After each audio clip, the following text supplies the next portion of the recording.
Selamat malam. Sampai kita jumpa lagi teman-teman sahabat TML Community di acara Saturday ya. Sabtu ngedate, Saturday, not Saturday but Saturday. Karena kita ngedate nih, jadi teringat malam minggu ya. Kita biasa kan zaman muda ya, para sahabat. Zaman muda kita sudah bersiap-siap nih. Malam minggu, malam yang panjang. Nah, sahabat TML, terima kasih sudah join Pak Ket ya. Kita langsung on air ya kepada teman-teman sahabat ya. Kita akan ngajak join, kita undang pada malam hari ini. Topiknya adalah road to success. Jalan menuju sukses ya. Invite Pak Sadewa Brata. Oke, iya ya, kita sudah request go live with. Oke, siap Pak Dewa, siap para sahabat. Thank you Pak Tovana Dinata, selamat datang, selamat bergabung. Selamat malam Pak Dewa. Apa kabar, sehat Pak? Selamat malam, good morning, semangat pagi. Selamat malam, tetapi semangat tetap pagi ya.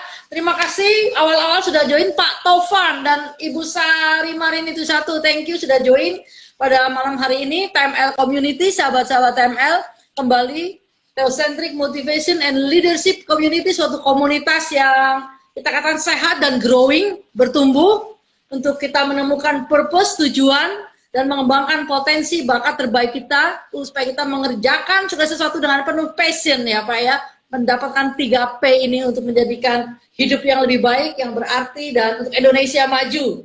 Thank you Pak Dewa, sahabat-sahabat TML, kita akan langsung nih. Wah, Pak Arif Hidayat, thank you sudah join Pak Arif. Malam hari ini topiknya road to success. Everybody want to be success ya. Setiap orang pengen sukses. Pak Dewa, selamat datang sebagai narasumber dan juga ketua dari komunitas kita TML. Ya, Pak, malam, Ibu boleh Yuni. tahu nih Pak, kenapa Bapak mengambil topik ini? Boleh silakan Pak disampaikan. Sebelum saya mulai, apakah suara saya jelas?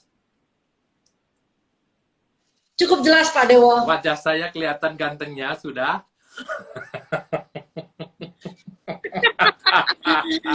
Bercahaya Pak Dewa, terus segar, terus semangat.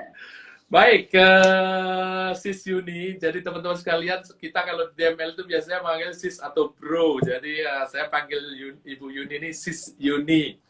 Ya, pertanyaannya tadi adalah kenapa kita ambil tema ini? Kan topik. Saya berpikir, Sis Yuni, bahwa sekarang itu situasinya serba berat. Situasinya tidak tidak menguntungkan atau tidak apa dengan kita, tidak bersahabat dengan kita. Dan saya pikir kita perlu angkat tema-tema untuk memotivasi teman-teman sekalian supaya ingat bahwa kita semua punya purpose, kita semua punya tujuan, dan jangan sampai gara-gara situasi seperti ini, situasi yang adverse ini, situasi yang penuh tantangan, penuh challenge ini, teman-teman sekalian tetap semangat, tidak putus asa, tidak menyerah. Itu maksudnya Bu. Jadi Sis, jadi kita cobalah untuk menginspirasi teman-teman sekalian pada malam hari ini bagaimana kita menempuh perjalanan supaya kita sukses. Kira-kira begitu, Sis Yuni.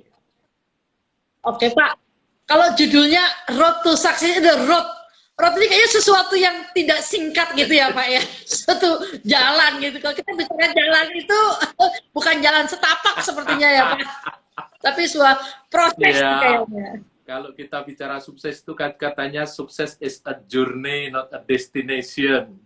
Jadi kalau sukses itu adalah sebuah journey, itu sebuah perjalanan, sebuah ziarah gitu.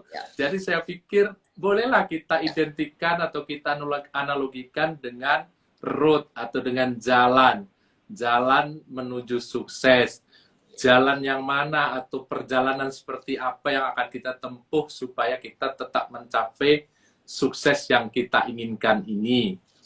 Tentu Sis Yuni dalam waktu yang pendek 1 jam ini tentu kita tidak akan mengcover semuanya.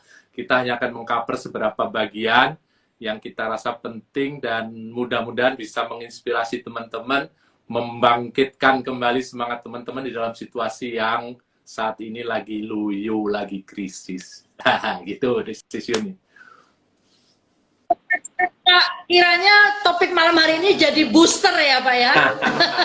Jadi vitamin lah, vitamin M. Kan kita banyak suruh makan vitamin C, vitamin D. Sekarang kita malam ini kita akan minum vitamin M, yaitu motivasi. Gitu, vitamin M kita malam ini. Ada vitamin baru dong Pak, namanya vitamin M ya, vitamin motivasi. Terima kasih Pak. Steve sudah join. Mari Pak, silakan. Tidak berlama-lama, dalam waktu yang singkat kita tahu, boleh dijelaskan nih Pak, perjalanan journey-nya itu seperti apa yang ingin Pak Dewo akan share-kan buat kita-kita nih supaya kita tetap bertahan di dalam perjalanan menuju sukses ini Pak Dewo. Silakan Pak. Baik, sebelumnya saya akan sapa sedikit. Di sana ada Bro Nanang Koizumi. Terima kasih sudah join Bro Nanang. Ada tadi Ibu Marini. Silahkan sudah berjoin, terima kasih. Dan yang paling setia setiap hari Sabtu malam, Saturday, Bapak Arif Hidayat yang terhormat. Ya, terima kasih Pak Arif sudah join. Aposindo ini berarti Pak Steph. Terima kasih, selamat malam Pak Steph. Dan teman-teman yang lain, silahkan nanti kalau ada komen, ada pertanyaan langsung ya. Baik, Juni. Yes. Kalau kita berbicara mengenai sukses, kalau kita berbicara mengenai pencapaian, kita berbicara mengenai achievement, kalau lebih dalam lagi kita biasanya berbicara mengenai fulfillment, nah kan gitu kan. Kalau kita bicara mengenai purpose of life, maka kita bicaranya bukan sukses, kita bicaranya bukan achievement, tapi beyond that kita berbicara mengenai fulfillment. Kalau kita orang dibilang sukses itu kalau kita sudah fully filled, what is my purpose? Nah, setelah kita tahu purpose kita, terus langkah pertamanya apa?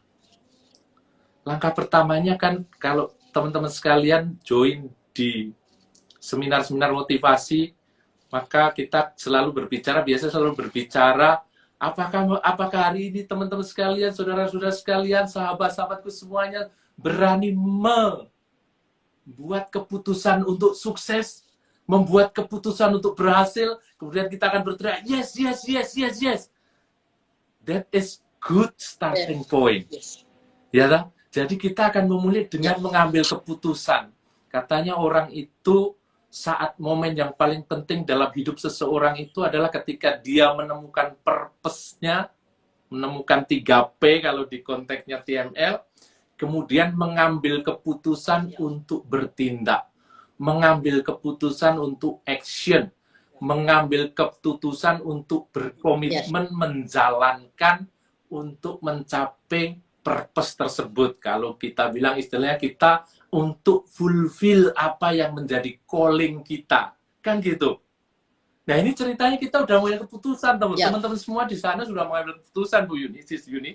Jadi kita nggak akan tanya apakah teman-teman mau mengambil keputusan. Oh sudah, katanya. Teman-teman sekalian sudah menemukan purpose-nya, sudah mengambil keputusan. Apakah setelah mengambil keputusan itu selesai urusan? Apakah setelah mengambil keputusan, make a decision, make a commitment itu terus selesai? Kita otomatis akan fully filled, kita otomatis akan achieve, kita otomatis akan sukses menurut ukuran kita masing-masing, karena ukuran sukses beda-beda. Tetapi apakah otomatis itu akan tercapai? Pertanyaan kan itu. Gitu, Sis Yuni. Apakah kalau Sis Yuni sudah mengambil keputusan, saya nggak tahu Sis Yuni kapan mengambil keputusan, apakah setelah mengambil keputusan itu selesai? Kan tidak, belum tentu. No. Not like that, not that easy. Hidup ini tidak gampang, bro. Katanya. Hidup ini tidak sederhana, Ferguson katanya kan begitu. Teman-teman sekalian, yes, kita sudah mengambil keputusan. Oke, good. Kita sudah mengambil langkah pertama. The first step to enter the road to success. Yes. Tapi kalau saya meminjam istilahnya Stoll dalam bukunya Adversity Quotient, Q, advertising quotient, Stott membagi orang itu menjadi 3. Yang pertama dia istilahkan dengan nama quitter. Quit. Tahu quit ya? Yang kedua, kelompok yang kedua dinamakan campers. Dan yang ketiga dinamakan climbers. Jadi ada kelompok quitter, kelompok campers, kelompok climber. Mereka itu sudah mengambil keputusan. Yes, at least mereka sudah mengambil keputusan. It's good start. But along the way, dalam perjalanannya, itu ada yang menjadi quitter. Keputusan sudah loh.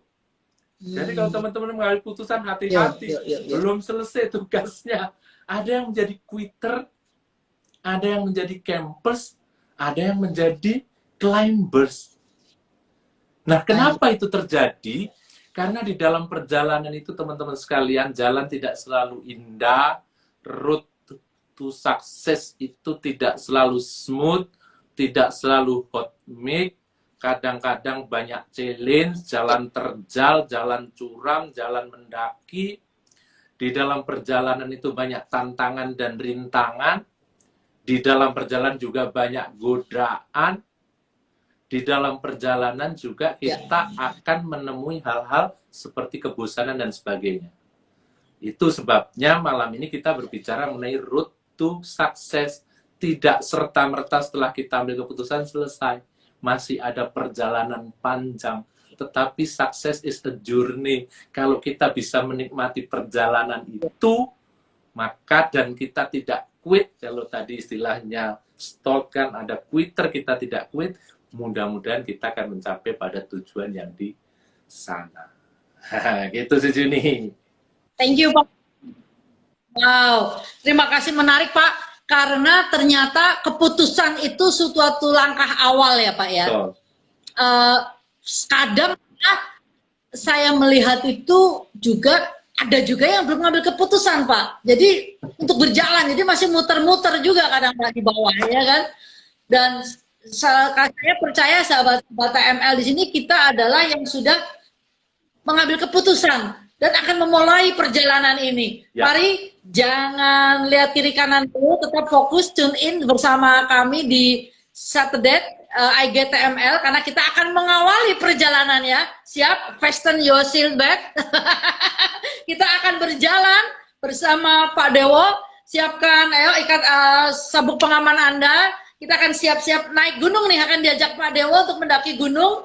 Ya, inilah perjalanan kita ke sukses selanjutnya. Mari kita sapa dulu ya Pak Dewo ya. Wah, ada master teacher training kita nih Pak Eloy, juga Pak Roy Manson. Thank you sudah join di IG TML kami. Pak Danang, thank you, lanjutkan. Nah, sebelum kita berjalan, ibaratnya kita udah mau naik, udah mau siap-siap nih, ransel, semua persiapan kita mau naik gunung nih bersama dalam Road to Success.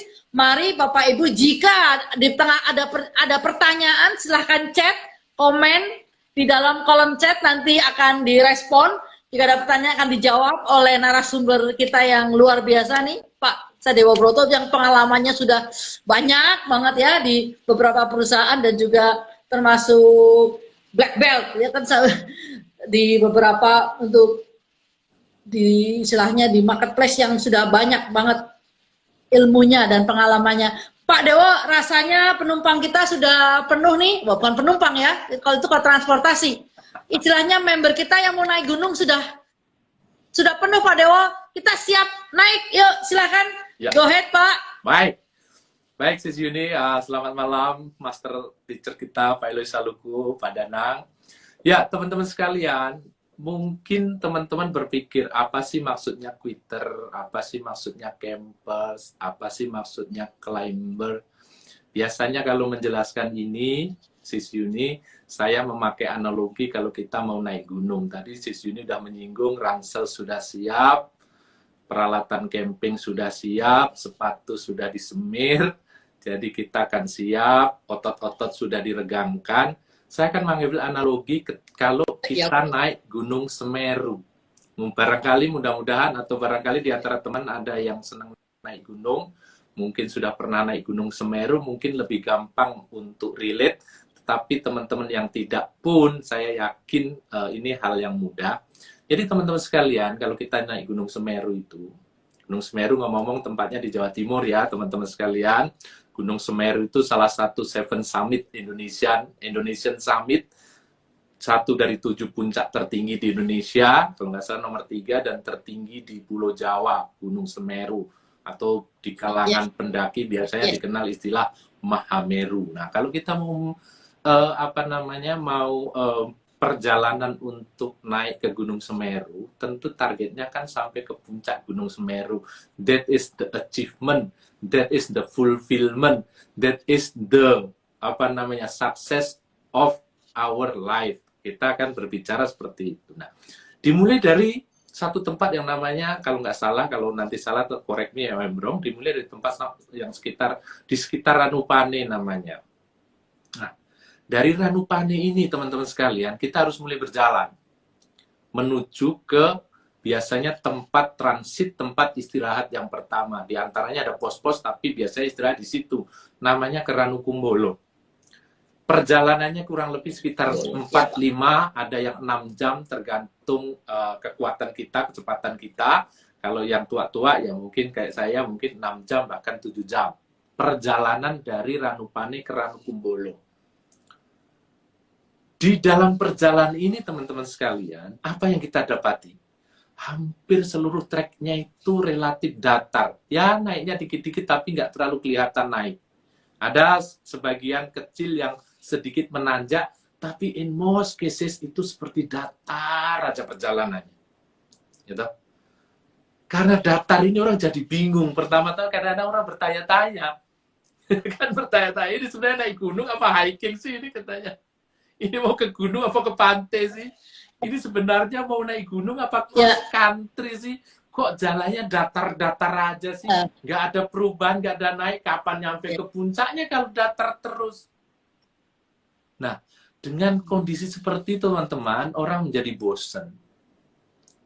Orang menjadi berpikir, jangan-jangan saya salah ini. Nggak naik gunung ini, wong datar begini. Akhirnya banyak orang yang kecewa dan berhenti di tengah jalan. Belum nyampe ke Ranukumbolo, apalagi ke puncak, berhenti dia. Karena dia melihat kok nggak ada progres naik, kok jalannya begini aja, bosan.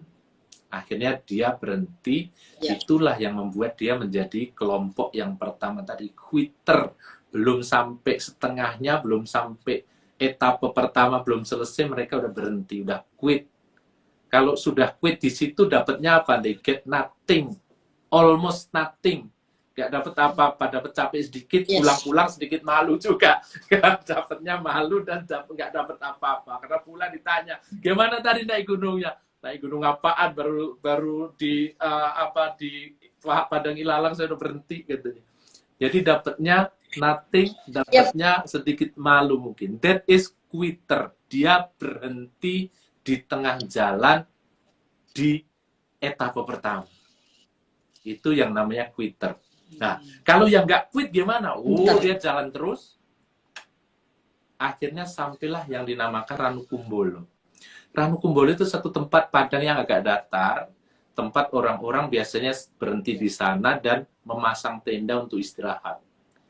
Alamnya indah, gitu.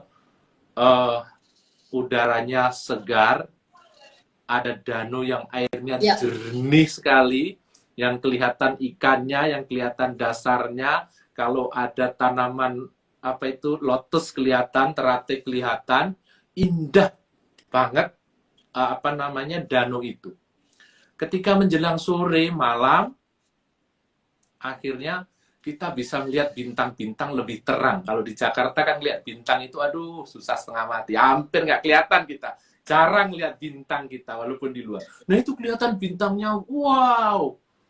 Bintangnya bertebaran, ada yang terang, ada yang tidak terang. Tetapi bisa dilihat dengan jelas dan jernih. Karena udaranya masih bagus, polusinya masih rendah.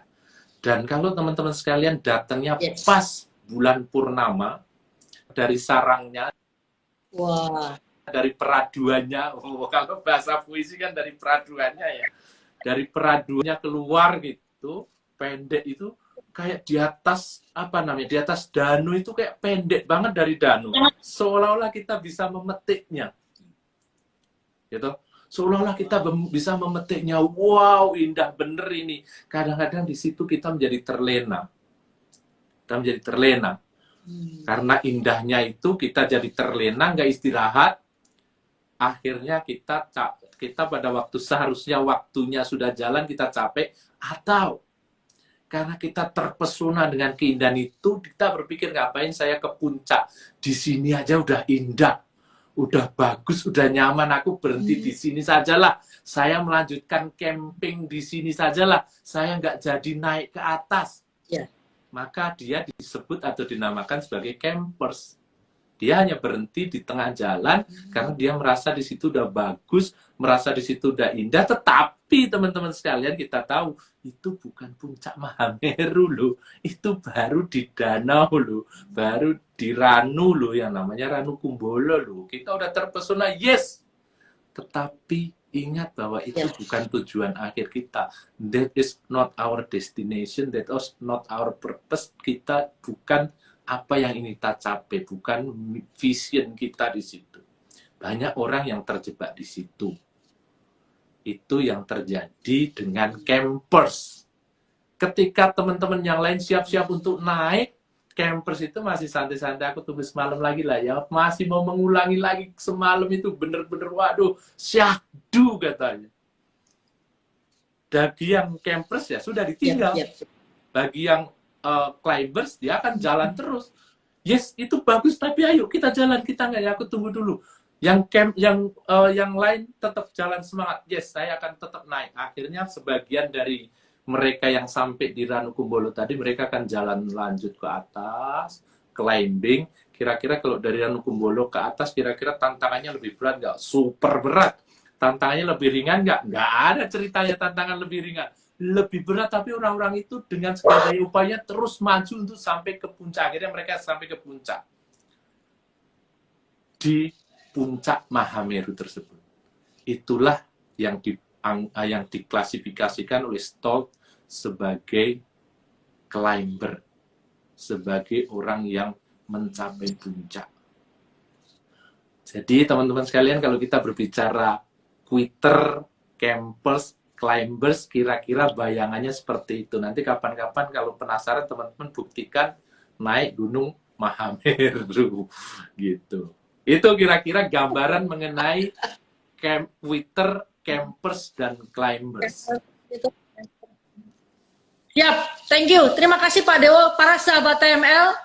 Terima kasih, kita sudah, waduh, saya waktu Pak Dewo cerita itu mulai mengimajinasikan. Saya harap sahabat juga mengimajinasikan, karena saya pernah lihat fotonya Ranu Kumbolo. Jujur saya belum pernah ke sana, Pak. Tapi saya udah lihat fotonya Ranu Kumbolo dan memang indah sekali itu danaunya. Saya memang Mahameru yang ketiga tertinggi di Indonesia. Saya belum pernah ke sana, tapi malah saya sudah pernah yang kedua, yaitu Gunung Rinjani. Saya sudah pernah naik, Pak. Mantap. Sehingga saya bisa merasakan bagaimana climber itu. Tapi oke, kali ini bukan saya yang Pak, menarik sekali, sahabat-sahabat TML. Mari yang ingin bergabung dalam chat pertanyaan, karena kita ingin melihat ya, kita ini seperti Pak Dewo sampaikan bahwa kenapa ini diangkat, karena kita rindu para sahabat mendapatkan vitamin M, yaitu vitamin motivasi di musim yang sedang galau semuanya ini ya, dan sangat unpredictable. Pak, saya yakin ya Pak, sahabat-sahabat yang TML ini sih bukan quitter ya Pak ya. Kita rasanya sekarang ini, saya dari cerita Bapak, saya juga berpikir ini saya ada di mana gitu Pak, ya kan? Dan saya juga mengajak para sahabat, yuk dengan imajinasi kita jalan bareng-bareng, angkat ransel kita bukan quitter, dan saya yakin kita saat ini kondisi kita sudah sampai di Ranu Kumbolo kayaknya. Nah Pak, menarik sekali lagi Pak, karena di sisi camper ini Pak, kok saya melihatnya di camper ini menantang Pak, dan banyak godaan sehingga banyak cenderung orang stay di camper ini aja Pak. Baik. Bahkan udah cukup seperti Pak Dewo bilang, cukuplah saya turun aja. Nah, boleh sedikit Pak apa ya, kita step by step membahas camper dulu, Ya. nanti baru kita selanjutnya juga saya pengen tahu preparation untuk ke arah climber itu menurut Pak Dewo apa yang diperlukan untuk persiapan. Silakan Pak Dewo. Baik, Sis Yuni. Jangankan di camper, Sis Yuni. Jangankan sudah sampai Ranukumbolo. Ranukumbolo ngeliat ke atas kok termangu-mangu gitu. Sebelum campers pun, sebelum sampai Ranukumbolo pun, sebenarnya challenge itu ada. Challenge itu terjadi. Makanya ada orang yang quitter. Sebelum saya ke camper, saya ingin juga mengapakan teman-teman. Jangan-jangan ada teman-teman yang belum sampai Ranukumbolo. Jangan-jangan masih dalam etapa pertama dari Ranupane ke Ranukumbolo. Supaya tidak menjadi quitter. Kenapa orang itu menjadi quitter? Kenapa orang itu menjadi berhenti, putus, tengah jalan, tidak melanjutkan, stop? Biasanya di dalam situasi ini ada dua, Sis Yuni. Yang pertama itu faktor eksternal. Faktor eksternal itu berarti challenge. Kan tadi ceritanya stop itu berbicara mengenai adversity. Situasi yang adverse, situasi yang tidak enak, situasi yang nyaman, situasi yang perlu tantangan. Jadi bisa jadi tantangan itu datang dari luar. Pada saat kita masih menjelang jadi campers tadi, menjelang sampai Ranukumbolo tadi, ada tantangan dari luar, ada juga tantangan dari dalam. Nah, tantangan dari luar ya bisa terjadi macam-macam, capek lah, exhausted lah, mungkin di sana juga ada tantangan naik, tantangan turun lah, dan sebagainya. Kalau dalam kehidupan kita, dalam perjalanan kita untuk mencapai sukses, tantangan dari luar itu apa kira-kira? Macam-macam. Ada mungkin yang bilang, jangan-jangan tantangan itu dari deket teman deket kita. Dari keluarga kita, sahabat-sahabat kita. Alah, ngapain sih lo? Udahlah, gak usah terlalu apa. Katanya apa sih yang dicari? Udahlah, ngapain sih lo? Lo yakin jadi bisa juara? Udahlah, quit aja. Kadang-kadang orang-orang di sekitar kita itu bukan menjadi pendorong, bukan menjadi motivator untuk kita bergerak terus, justru dia malah menjadi hindrance, malah menjadi penghalang, malah menjadi penghambat, malah mempengaruhi kita, malah mendemotivasi kita. Bisa itu terjadi. Bisa sekali terjadi. Dan banyak yang terjadi. Nanti kalau kita quit, tambah lagi itu orang ngomongnya. Tuh kan saya bilang juga apa katanya. Itu kira-kira kalau tantangan dari luar. Ya, di samping mungkin juga perjuangan berat dan sebagainya, tapi kadang-kadang tantangan itu dekat sekali dengan kita. Yang kedua, kalau dari dalam apa yang terjadi? Biasanya ada dua. Satu, bosen. Dua, tidak sabar. Bosen dan tidak sabar. Itu tantangan para quitter. Gimana dia bosen, gimana dia tidak sabar. Saya kasih contoh seperti ini. Pada suatu hari ada seseorang yang akan berguru kepada di Shaolin Temple. Shaolin Temple itu apa ya? Kuil Shaolin. Dia akan berguru kungfu. Dia menghadap, kemudian dia ketemulah suhunya di situ. Saya mau menjadi muridmu. Apapun yang suhu lakukan, saya akan lakukan. Serius lu? Iya serius guru, serius master. Kemudian oke. Kamu tugasmu, latihanmu adalah setiap hari ambil pasu itu ember dari apa namanya, dari kayu kalau itu ya, ambil itu pasu, setiap hari kamu jalan ke sungai, naik, isi bak ini. Hari pertama, ini bagian dari latihan fisik, jalankan. Hari kedua, jalankan. Hari ke-15 masih agak semangat. Hari ke-25, hari ke-30 apa yang terjadi? Ini saya mau latihan kungfu apa belajar mengangkut air ini?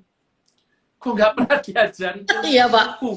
Baru disuruh ngangkut air. Akhirnya kita menjadi bosan. Akhirnya kita menjadi merasa tidak progres. Dan akhirnya kita berhenti. Contoh lain. Di awal tahun, saya punya, istilahnya apa kalau awal tahun itu? Resolusi. Resolusi saya adalah mau fitness supaya badan saya six pack. Kan gitu. Bulan pertama, yes we go. Minggu pertama, semangat banget. Minggu kedua, bulan ketiga, kosong ruang fitness. Kenapa?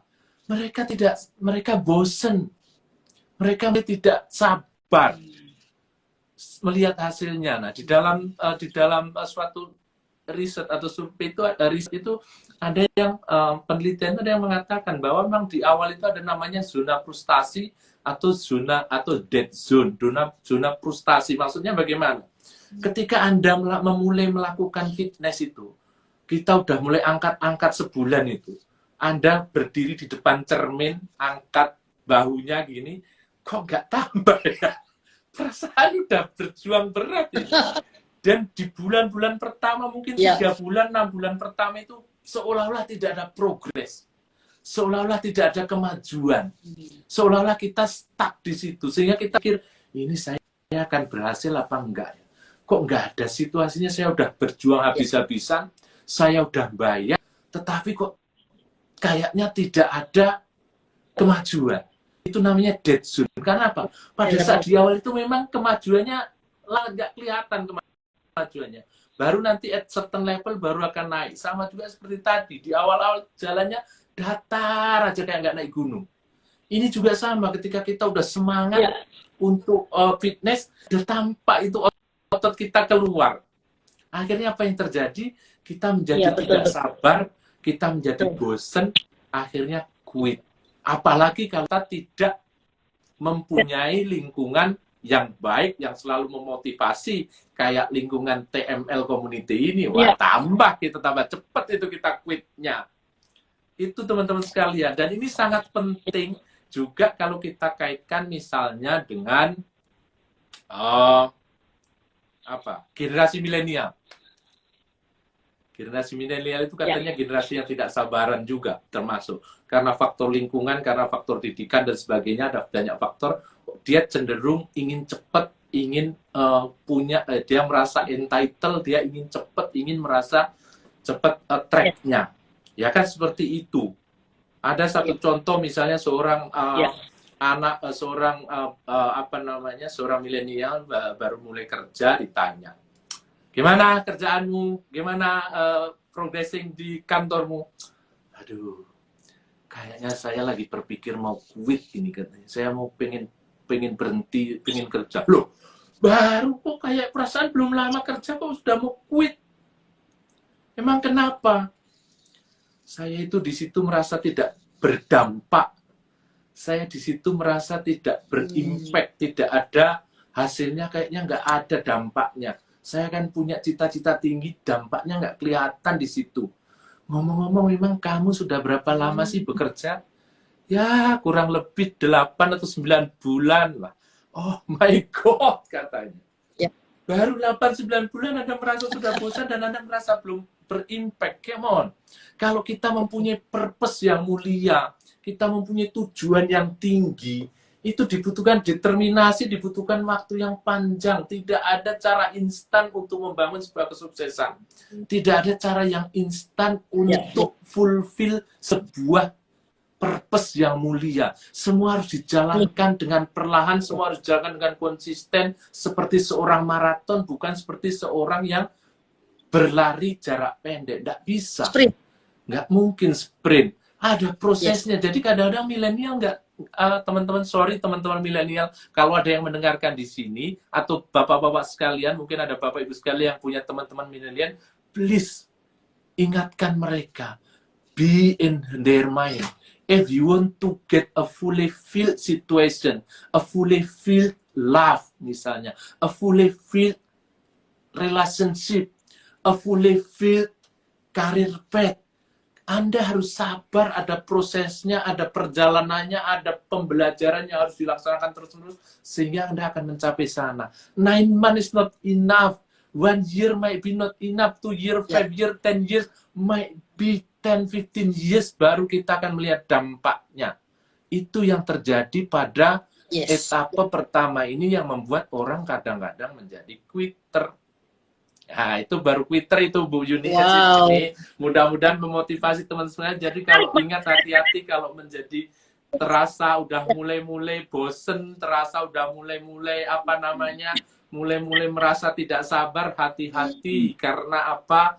Ingat, kita sedang dalam perjalanan maraton, bukan dalam perjalanan sprint.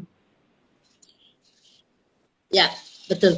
Betul Pak, ternyata di Twitter ini pun cukup tantangannya menarik, artinya hati-hati harus ya Pak ya. Ya. Bapak tadi bilang, Ya. istilahnya kadang kita tidak sesuai ekspektasi kita ya Pak. Kok ini naik gunung apa-apa ya? Kok masih cemen-cemen aja gitu ya kan? Iya. Udah gini deh, gue mau yang lebih ekstrim Twitter. Jadi banyak dan memang perlu kesabaran atau determinasi Pak. Ya. Memang, nah saya jadi oke. Ini Pak related dengan pertanyaan Pak Arief sepertinya ya Pak ya. Ya. Dan kayaknya kita menghadapi pertanyaan yang sama nih. Kiat-kiat. Nah, ini Pak, apakah kiat untuk mendorong selalu semangat? Nah, seperti Master Eloy. Karena kita berada titik jenuh, Pak. Ini harusnya yang jawab Pak Eloy dong. Setiap hari kelihatan semangat, good morning, good morning. Nah, Ya. pasti Pak Dewo juga kecipratan nih sebenarnya. Pak, tips-tipsnya Pak, kiat-kiat. Ya, yang pertama kiatnya, yang pertama teman-teman sekalian, ini pertanyaan menarik banget. Kalau istilahnya Pak Eloy, $2 million question ini. Nggak cukup 1 million, tapi $2 million question ini. Gimana caranya Pak, supaya gimana caranya teman-teman sekalian, supaya kita tidak quit.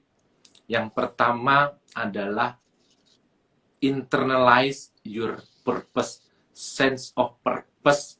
Callingmu itu harus kamu jaga benar-benar dalam hatimu, dan pikirkan apakah ini memang benar-benar your calling, benar-benar your purpose, benar-benar something yang layak untuk diperjuangkan, something yang layak untuk diperjuangkan at all cost.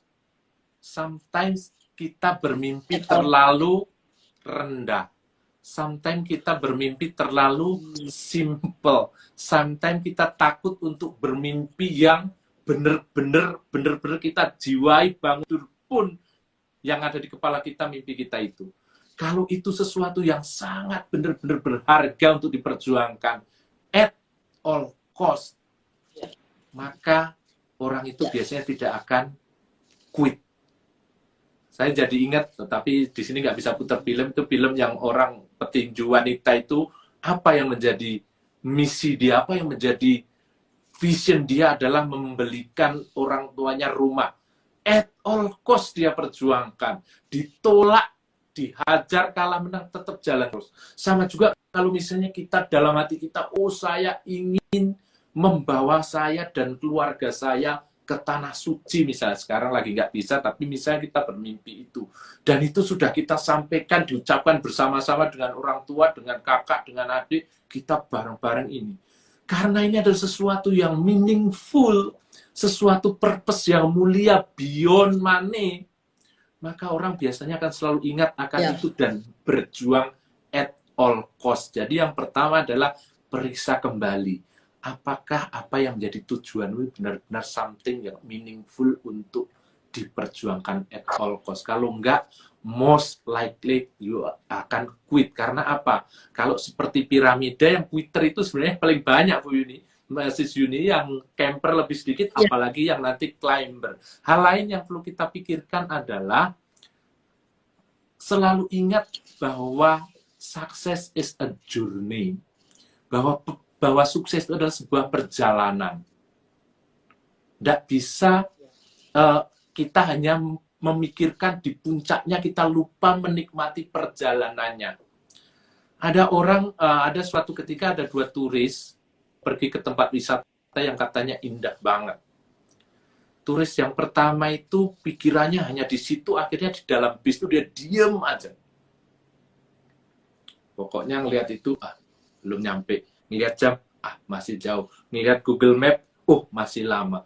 Yang satu, dia tahu tujuannya di situ, tapi sepanjang perjalanan ternyata banyak hal yang maksudnya ada pasar, ada sungai, di sungai ada orang yang mandi misalnya. Di situ ada di pinggir jalan mungkin ada kera, ada macam-macam, ada gajah dan lain. Dan dia sangat menikmati, ceprat sana, ceprat sini. Akhirnya dia menikmati perjalanan, nggak terasa. 2 jam, sama-sama berjalan 2 jam, sama-sama mencapai tujuan. Yang satu itu merasakan kebosanan yang luar biasa karena tidak bisa menikmati every single step of the process. Yang satu sangat menikmati, sangat enjoy. Akhirnya apa? Kira-kira yang akan quit yang mana? Mungkin yang satu akan quit, yang satu lagi mungkin akan bahagia banget. Melihat kemacetan, dinikmati aja. Oh, kemacetan tak apa-apa. Oh, di sana ada apa yang menarik. That is a proses bagaimana kita belajar untuk menikmati proses perjalanan menuju sukses itu. Dan yang ketiga, saya kasih 3 lah. Yang ketiga adalah tadi sudah sampaikan, yaitu buatlah atau bukan buatlah apa ya, kumpulkan atau berkumpullah dengan orang-orang yang positif, dengan orang-orang yang baik, dengan orang-orang yang mendukung dengan sepenuh hati. Kawan yang sejati, kawan seperjalanan itu seperti itu. Kalau kawan yang kadang-kadang tidak sejati itu kelihatannya mendukung tapi menjerumuskan. Nah, kita harus mencari komunitas-komunitas yang memang sejalan dengan ide kita, yang memang selalu sama, selalu positif sebagaimana kita. Contohnya TML Community gitu loh. Jadi itu penting karena di sekitar kita itu tidak ada di dalam Menara Gading, kita tidak ada di ruang hampa tapi ada di lingkungan. Sekarang lingkungan anak. Lingkungan yang kita pilih yang bagus, mereka akan mendorong, mendukung. Lingkungan yang kurang bagus, mungkin mereka tidak akan mendukung kita, bahkan akan menjatuhkan kita. Itu sisi. Baik, setuju Pak Dewa. Benar, setuju banget Pak. Dan berarti lingkungan sangat mendukung sekali dalam perjalanan ini ya Pak. Karena saya pernah ngalami, misalnya kalau kita saat dengan orang yang nyantai-nyantai, kita mau naik gunung Semeru, Rinjani, ya targetnya mau berapa hari nih, ada step-stepnya, nyantai aja lah, entah kapan nyampainya, yang penting kita ke sono gitu ya Pak. Jadi udah sampai etapa pertama sampai Ranukumbolo, udah bagus ya nyantai-nyantai, karena teman-teman juga nyantai lah. Tapi kalau lingkungan teman-teman tim kita semua udah punya planning jelas, di sini semalam, besok jam 5 harus nyampe etapa mana ya, jelas. Jadi besok pagi kita udah langsung muncak. Jadi sudah jelas planningnya dan teman-teman juga semangat semua. Jadi benar-benar climber semua itu ternyata kita akan ke bawah ya Pak ya. Capek-capek pun kita ngantuk-ngantuk karena timnya jalan, kita jadi ikut jalan gitu Pak. Itu membawa istilahnya ketepaan lah kita ya Pak ya, ketepaan semangatnya. Jadi sahabat terus ya join di ML Community ini supaya kita saling menguatkan lah, ibaratnya kita akan ke bawah arus gitu Pak. Yap, betul sekali. Thank you Pak. Nah, tadi udah ternyata waktunya sudah tinggal 16 menit Pak, nggak berasa nih, padahal masih di antara Twitter sama camper nih. Lanjut padahal lanjut. Oke, sedikit lebih cepat untuk campers lebih cepat. Ya. Kalau kita berbicara campers ini, maka kita akan ingat komunitas yang dibangun oleh Pak Arif Hidayat, yaitu komunitas keluar dari zona nyaman. Nah kan, penyakitnya campers itu apa sih sebenarnya? Mereka itu sudah achieve something, tidak seperti quitter yang dia tidak achieve something, dia tidak dapat apa-apa. Campers is at certain level, dia udah sukses, walaupun belum sepenuhnya. Mereka sudah, kalau kita bicara karir mereka ya sudah lumayan lah, sudah menjadi manajer, branch manager, mungkin belum CEO, tapi at least sudah progressing dan sudah sampai pada satu situasi tertentu yang menurut dia menjadi nyaman. Nah, kalau kita menjadi nyaman itu, kadang-kadang kita lupa. Kalau sudah duduk, katanya lupa berdiri. Pak Arif menggelorakan keluar dari zona nyaman. Memang benar, kalau nggak begitu kita akan jadi campers. Kita udah nyaman sekali. Apalagi sih yang dicari? Istri cantik. Rumah ada. Mobil bagus. Anak-anak sekolah di tempat yang bagus. Duit masih ada. Tabungan masih lumayan. Apalagi sih yang dicari? Kan zona nyaman seperti itu ya Pak Arif ya. Jadi ketika kita berbicara mengenai campers itu kita terjebak dalam zona nyaman. Penyakitnya campers atau penyakitnya orang sukses itu salah satunya adalah terjebak di zona nyaman. Mereka sangat berjuang, sangat persisten di etapa pertama, tetapi ketika mereka mencapai situasi yang nyaman, mereka lupa, mereka berhenti. Kenapa mereka berhenti? Ada alasan. Yang pertama adalah memang dia sudah merasa puas dan menikmati. Yang kedua, ini yang juga sering terjadi adalah orang tersebut takut untuk mengambil risiko lagi. Karena kalau setelah kita sampai Ranukumbolo kan jalannya nanjak dan penuh risiko itu. Tantangannya berat itu. Mereka berpikir, kalau saya ambil jalan ini, kira-kira saya berhasil enggak ya? Kalau berhasil sih oke. Kalau nggak berhasil, jangan-jangan tabungan saya malah hilang ini. Jadi mereka akan merasakan ada something yang harus dikorbankan, dan masalahnya mereka berani atau tidak berani. Masalahnya mereka ada kekhawatiran dengan sekarang yang sudah ada. Benchmark dia di sini, ini udah nyaman banget. Kalau saya mau naik ke sana, pasti saya akan melewati jalan yang terjal, melewati perjuangan lagi. Masa sih umur segini saya harus berjuang lagi? Lah masalahnya belum sampai puncak, ya gimana nggak berjuang lagi? Jadi teman-teman, kalau kita berbicara campers, penyakitnya adalah, challenge-nya adalah kenyamanan, zona nyaman. Yes, you get something already. Anda sudah mencapai sesuatu dan mendapatkan sesuatu yang sepertinya sudah sukses banget, tetapi itu belum yang terbaik yang ada dalam dirimu, belum yang terbaik yang diharapkan Tuhan, belum yang terbaik yang diberikan Tuhan. Jadi ingat, itu belum yang terbaik, belum at all your cost, belum the best yang Anda punya. Yes, kamu sudah sukses. Ya, orang lihat sudah sukses. Yes, tetapi itu baik. Nah, kalau kita mau berbicara purpose, berbicara calling, kan kita memberikan yang terbaik kepada Tuhan. Kita akan sampai ke sana atau enggak? Kalau kita berhenti di situ dan takut, cemas, khawatir di dalam zona nyaman itu, kita tidak akan pernah mencapainya. That is campers. Wow. Wow, keren banget, benar-benar. Ini perenungan kita bersama. Aduh, ini bahannya cukup padat sekali, Pak, karena memang ya untuk camper sendiri nanti di kuis saja perenungannya masih banyak, dan ini tambah lagi ke camper ini bisa jadi kenyamanan itu malah menipu kita, membuat kita terlena gitu ya, Pak ya. Sayangnya waktu kita tinggal sedikit dan kita. Nah, Pak, ini masih yang paling menarik untuk climbernya ini, Pak.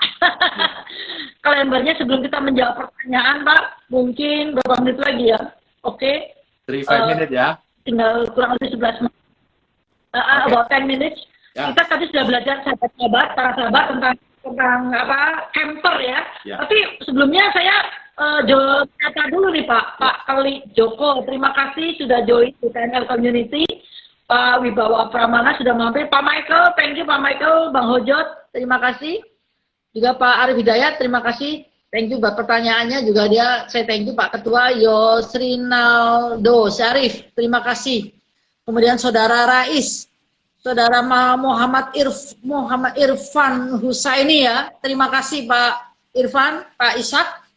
Terima kasih semua sudah join, dan perlu Bapak para sahabat ketahui, kita setiap Sabtu jam 7 TML Community di IG menghadirkan topik-topik yang menarik tentunya, dan seperti perjalanan kita yang akan membawa kita terus naik ya, Baik, pada sesi menit-menit terakhir ini kita akan belajar lagi tentang climber. Dan mari, tadi udah ada pertanyaan dari Bu Rini, tapi saya simpan Pak, nanti sisakan beberapa menit untuk menjawab pertanyaan Pak Dewo. Silakan Pak. Everybody, let's go. The zona nyaman, go to the top ya. Climber, Pak Dewo. Saya coba 3 minutes untuk climber. Climber itu apa? Climber adalah orang yang berani menjawab tantangan. Bedanya antara campers dengan climbers adalah climbers berani menjawab tantangan, berani menghadapi tantangan yang di depannya itu. Dia tahu bahwa di situ akan terjal perjalanannya.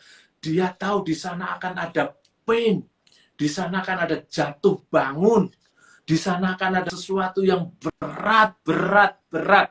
Tetapi karena dia berpegang pada purpose yang mulia tadi, berpegang pada calling yang mulia, tadi, dan dia yakin bahwa Tuhan memberikan calling plus talent, maka dia jalankan. Dia ambil keputusan, let's go. Dan mereka akan berjuang. Apakah untuk mencapai puncak perjuangannya berat? Banget. Teman-teman juga pasti akan merasakan ketika sudah banyak sekali teman-teman kita yang mungkin teman-teman yang sudah berhenti di middle management, mau naik itu waduh susah setengah mati. Mau naik perjuangannya berat, belajarnya harus lebih berat dan seterusnya. Tetapi orang yang climber, the real climber, dia akan segera menggulung tendanya, go, jalan terus sampai akhirnya dia akan mencapai puncaknya. Any adversity situation, any situasi yang berat pun dia akan terjang. Kalau bahasanya si Stoltz itu dianggap sebagai adversity quotient. Adversity quotient artinya apa? Kemampuan untuk mampu menghadapi tantangan, berjuang menghadapi jatuh bangun, tidak gampang menyerah, itu adversity quotient. Di saat situasi yang adverse, yang super normal, yang abnormal, iklim tidak menarik, dia jalan terus. Kalau kita berbicara grit, maka dia berbicara mengenai perseverance. Daya juang juga sama. Nah, orang-orang inilah yang mempunyai daya juang. Kenapa? Kembali lagi mereka mempunyai purpose yang mulia. Akhirnya mereka akan mencapai puncak. They will get the top. Mereka akan reach the top, mencapai puncaknya. Nah, ini bedanya dengan campers. Ini sangat penting saya mau tegaskan, Bu Yuni. Kalau misalnya saya seorang climber, Pak, kemudian sampai di puncak, bro, berarti nanti saya di puncak akan menjadi ini dong, menjadi campers dong. Dia akan camping di puncak dong. Dia akan menikmati puncak dong. Dia akan zona nyaman tapi di puncak dong, Pak. No, the real climber ketika dia sampai puncak, dia akan menikmati, wow, begitu indahnya puncak, bisa melihat sekelilingnya. Pada saat itu juga dia akan di seberang sana ada bukit yang lebih tinggi. Dan that is my next destination. Ini belum selesai, di sini belum selesai. Saya masih punya utang kepada Yang Maha Kuasa, the next bukit. Dan untuk mencapai next bukit, apa yang dilakukan? They have to go down. Bayangkan saja, dari atas harus turun, teman-teman. Berjuang untuk turun dan berjuang untuk naik lagi. That is the real climber. They never trapped by zona nyaman.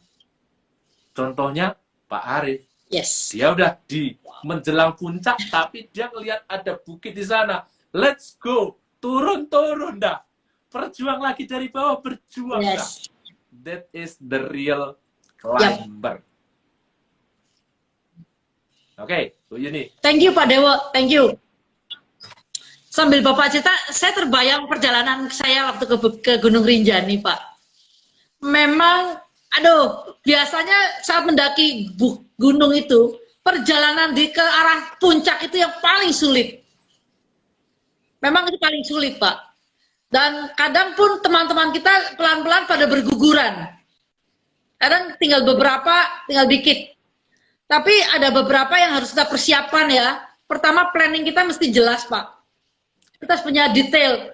Karena contoh ada kawan saya waktu itu langsung nyampe atas karena nggak persiapan, ranselnya di bawah orang, dia masuk angin di atas, Pak. Akhirnya nggak bisa ngetop, nyampe top. Dan yang kedua juga persiapan makanan, Pak. Kalau bahan makanan nggak nyampe, ya kita prepare, kita pikir cukup. Tapi ternyata nggak sampai, sehingga juga nggak sampai puncak, Pak. Ya. Jadi beberapa planning dan perbekalan harus kita persiapkan. Ya. Dan juga yang ketiga adalah fisik, Pak. Kadang para pendaki itu suka memaksakan diri untuk naik demi sebuah emosi ya, Pak. Ya. Atau itu planning dan itu preparation itu penting sekali. Karena sometimes, dan ini mungkin buat sedikit yang saya dapat, sometimes kita harus take time to rest ya, Pak, ya, untuk istirahat. Ya. Demi mendapatkan pemulihan ya. Untuk menuju tingkat yang tersulit. Ya. Dan pada saat kita nyampe puncak, kita melihat keindahan yang luar biasa yang tidak pernah kita pikirkan pada waktu jadi camper. Yes, Pak, memang sahabat pada saat itu kita turun. Mungkin, lo kok bodoh banget, udah naik gunung kok turun lagi, ngapain? Mungkin pikirnya ya. Tapi benar Pak Dewo, saya harus katakan, pengalaman di atas sana, wow, pengalamannya Pak, kita lihat, wah, sulit untuk disampaikan. Memang bukan hanya kepuasan secara jiwa nih Pak, tapi mata kita dan pengalaman, experience, tahan banting mental saat kita turun Pak, itu bukan sesuatu yang hanya perjalanan biasa, tetapi banyak pengalaman, ilmu-ilmu yang kita dapatkan, dan ya saya bilang bukan kepuasan batin saja ya, experience Pak, pengalaman ketahanan mental kita benar-benar teruji Pak. Thank you Pak. Waduh, saya setuju banget yang sampaikan Pak Dewo. Saya mengalaminya Pak Dewo. Benar. Naik turun lagi, tetapi turunnya kita tuh beda banget Pak. Beda banget. Thank you Pak. Dan selalu berharap pengen naik lagi. Teman-teman, aduh, jadi asik banget nih malam hari ini. Oh ya, ada beberapa komen Pak. Ada pertanyaan nih Pak di menit-menit terakhir. Maaf ya Pak. Jadi saya ikut jadi nimbrung deh.